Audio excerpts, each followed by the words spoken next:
Je condamne comme vous les camps de concentration, mais je condamne tout autant l'exploitation que les capitalistes et les bourgeois ne manquent pas d'en faire. Monsieur le directeur, on ne décide pas de la vérité d'une pensée selon qu'elle est à droite ou à gauche, et encore moins selon ce que la droite ou la gauche décide d'en faire. Si enfin la vérité me paraissait à droite, j'y serais. Mon cher Camus, notre amitié n'était pas facile, mais je la regretterai. Dites-moi, Camus, par quel mystère ne peut-on discuter vos œuvres sans ôter ses raisons de vivre à l'humanité?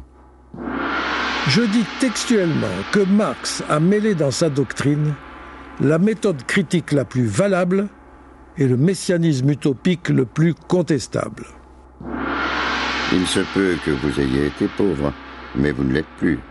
Vous êtes un bourgeois, comme Janson et comme moi. Vous ressemblez d'assez loin à Saint Vincent de Paul ou à une sœur des pauvres. Et la misère ne vous a chargé d'aucune commission.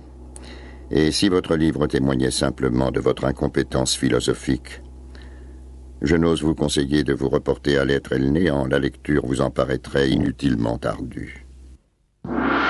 Je suis un peu fatigué de me voir, ainsi que des vieux militants qui n'ont jamais rien refusé des luttes de leur temps, recevoir sans trêve des leçons d'efficacité de la part de censeurs qui n'ont jamais placé que leur fauteuil dans le sens de l'histoire. Vous étiez l'admirable conjonction d'un homme, d'une action et d'une œuvre. En 1944, votre personnalité était l'avenir. En 1952, elle est le passé. Vous ne vivez plus qu'à moitié parmi nous.